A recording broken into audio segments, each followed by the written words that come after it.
जय हिंद प्यारे बच्चों, आप सभी लोग कैसे हैं। हम उम्मीद करते हैं कि आप सभी लोग अच्छे होंगे और आप सभी लोग अपनी इंटर बोर्ड 2025 की तैयारी बहुत ही अच्छी तरीके से कर रहे होंगे। तो दोस्तों, आज की इस क्लास में हम लोग पढ़ने वाले हैं क्लास 12 सोशोलॉजी यानी समाजशास्त्र के चैप्टर 1, जिस चैप्टर का नाम क्या है, भारतीय समाज एक परिचय। उनसे जुड़े जितने भी VVI ऑब्जेक्टिव क्वेश्चन बनते हैं उन सभी क्वेश्चन का आज के इस क्लास में हम लोग पढ़ने वाले हैं, जो कि आपके फाइनल एग्जाम 2025 के लिए काफ़ी महत्वपूर्ण है।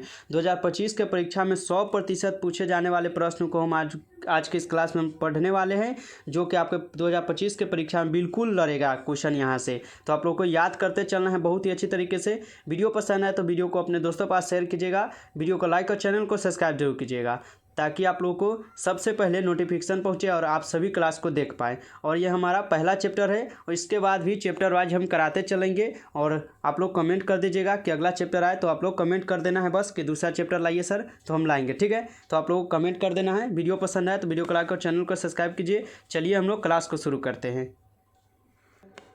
चलिए, आज का पहला नंबर क्वेश्चन क्या, ध्यान से पढ़िएगा कि भारत में किस प्रांत में स्त्री शिक्षा का दर सर्वाधिक है। सभी क्वेश्चन इंपोर्टेंट लिए गए हैं, जो कि आपके 2025 के एग्जाम में देखने को मिलेगा। तो आप लोग बने रहिएगा इस क्लास में। और लास्ट में हम एक नंबर देंगे, जिस नंबर पर आप लोग को हाई लिखकर मैसेज करना है व्हाट्सएप पर, जहाँ पर आप लोग को बिल्कुल PDF जो है बिल्कुल फ्री में मिल जाएगा। चलिए, भारत में किस प्रांत में स्त्री शिक्षा का दर सर्वाधिक है मेरे दोस्तों, तो उपयुक्त में से कोई नहीं, यानी महाराष्ट्र में भी नहीं है, आंध्र प्रदेश में भी नहीं है, तमिलनाडु में भी नहीं है। तो यहाँ पे ऑप्शन डी सही जवाब हो जाएगा, इनमें से कोई नहीं। चलिए आगे बढ़ेंगे और दूसरा नंबर प्रश्न पढ़ेंगे।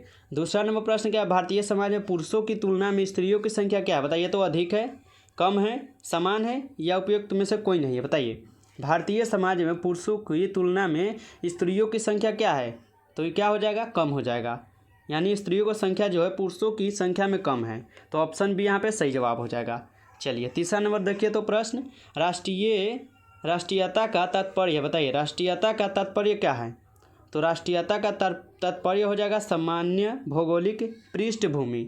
ऑप्शन सी यहाँ पे सही जवाब हो जाएगा। चलिए आगे बढ़िए, तो चौथा नंबर प्रश्न पढ़िएगा। टिकी उमान ने संप्रदायवाद के कितने आयामों को रेखांकित किया है। टीवी के अमन ने संप्रदायवाद के कितने आयामों को रेखांकित किया है, तो 6 आयामों को। ऑप्शन सी यहाँ पे सही जवाब हो जाएगा। चलिए आगे बढ़ना है।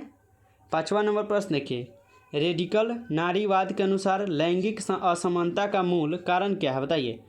रेडिकल नारीवाद के अनुसार लैंगिक असमानता का मूल कारण क्या है, तो प्रीतसत्ता। ऑप्शन ए यहाँ पे सही जवाब हो जाएगा। चलिए आगे बढ़ेंगे। छठा नंबर प्रश्न क्या, ध्यान से देखिएगा। छठा नंबर प्रश्न है कि सामाजिक वर्ग एक समुदाय का कोई भाग है जो सामाजिक स्थिति के आधार पर शेष भाग से पृथक किया जा सके। यह कथन जो है किसका है, तो यह कथन है किसका, मैकइवर एवं पेज का। ऑप्शन बी यहाँ पे सही जवाब हो जाएगा। चलिए आगे बढ़ेंगे। सातवां नंबर प्रश्न क्या है, राष्ट्र से अभिप्राय एक जाति अथवा वंशागत विशेषताओं वाला मानव संगठन है। यह कथन किसका है, तो यह कथन है किसका, लीकॉन्क का। ऑप्शन सी यहाँ पे सही जवाब हो जाएगा। चलिए 8 नंबर क्वेश्चन क्या है, भारतीय समाज का विभाजन कई आधारों पर हुआ है, यह विभाजन ही कहलाता है, बताइए। भारतीय समाज का विभाजन कई आधारों पर हुआ है, यह विभाजन ही क्या कहलाता है, तो समुदाय। ऑप्शन ए यहाँ पे सही जवाब हो जाएगा। 9वां नंबर प्रश्न क्या है, उपनिवेशवाद निम्नलिखित में से किस सामाजिक आर्थिक व्यवस्था की उपज है। उपनिवेशवाद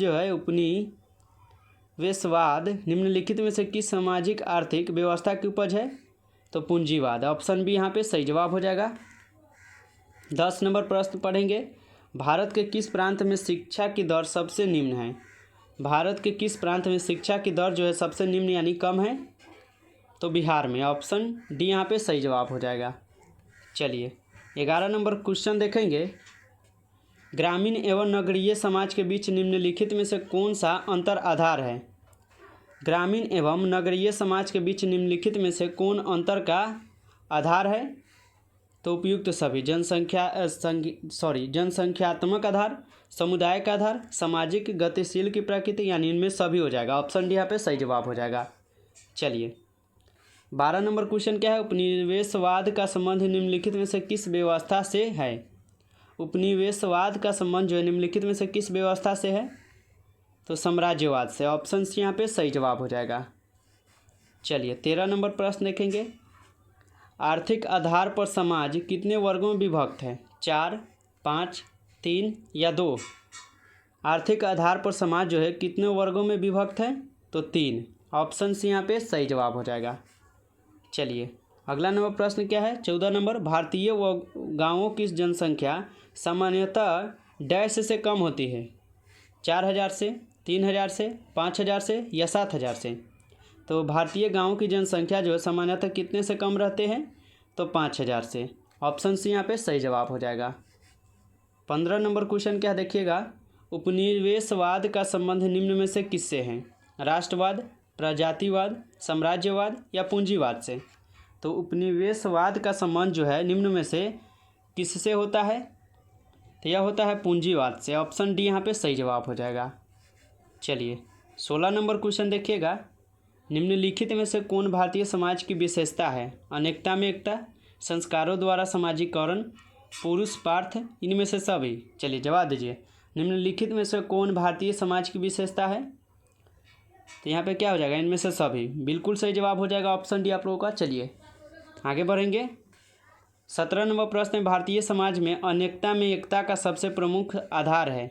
धार्मिक सहिष्णुता, सांस्कृतिक मूल्य, मौलिकता, प्राचीनता? बताइए भारतीय समाज में अनेकता में एकता का सबसे प्रमुख आधार क्या है? तो मौलिकता। ऑप्शन सी यहाँ पे सही जवाब हो जाएगा। चलिए 18 नंबर प्रश्न है हम लोग का कि किस विषय को हम बिना सीखे या सिखाए सहज बोध से भी कुछ जान सकते हैं? कोई ऐतिहासिक घटना, अर्थशास्त्र के सिद्धांत, गणित के सूत्र, सामाजिक प्रक्रिया? चलिए बताइए किस विषय को हम बिना सीखे या सिखाए सहज बोध से भी कुछ जान सकते हैं? तो सामाजिक प्रक्रियाएं। ऑप्शन डी यहाँ पे सही जवाब हो जाएगा। चलिए 19 नंबर क्वेश्चन पढ़ेंगे। समाज का सहज ज्ञान या सहज बोध समाजशास्त्र के लिए क्या है? बाधक है, सहायक है, न बाधक है न सहायक है, बाधक और सहायक दोनों है? चलिए जवाब दीजिए। तो समाज का सहज ज्ञान या सहज बोध समाजशास्त्र के लिए क्या है? तो बाधक और सहायक दोनों हो जाएगा। ऑप्शन डी यहाँ पे सही जवाब हो जाएगा। चलिए 20 नंबर क्वेश्चन है हम लोग का। राष्ट्रवाद का अर्थ क्या है? सामान्य सामाजिक पृष्ठभूमि, सामान्य जाति पृष्ठभूमि, सामान्य भौगोलिक पृष्ठभूमि, इनमें से कोई नहीं? तो राष्ट्रवाद का अर्थ क्या होता है? सामान्य सामाजिक पृष्ठभूमि। ऑप्शन ए यहाँ पे सही जवाब हो जाएगा। साथियों ये रहे आपके सोशोलॉजी यानी समाजशास्त्र के पहले चैप्टर के 20 इंपॉर्टेंट क्वेश्चन। इनसे जुड़े जितने भी ऑब्जेक्टिव क्वेश्चन बने उन सभी क्वेश्चन को हम आज के इस क्लास में आप लोगों को बता दिए हैं। तो आप लोगों को किसी भी तरह याद कर लेना है। सभी क्वेश्चन इंपॉर्टेंट लिए गए थे आपके एग्जाम के लिए, ठीक है? तो आप लोग नेक्स्ट चैप्टर के लिए आप लोग कमेंट कर दीजिएगा कि सर दूसरा चैप्टर लाइए, तो हम ला देंगे, ठीक है? तो आप लोगों को कमेंट कर देना है। वीडियो पसंद है तो वीडियो को लाइक कर दीजिएगा। चैनल पर पहली बार आए हैं तो चैनल को भी सब्सक्राइब कर लीजिए। और PDF के लिए आप लोगों को इस नंबर पर मैसेज करना है 962 18 834। जितने भी नए बच्चे हमारे चैनल पहली बार आए हैं आप लोग इस नंबर पर हमें मैसेज जरूर कीजिएगा।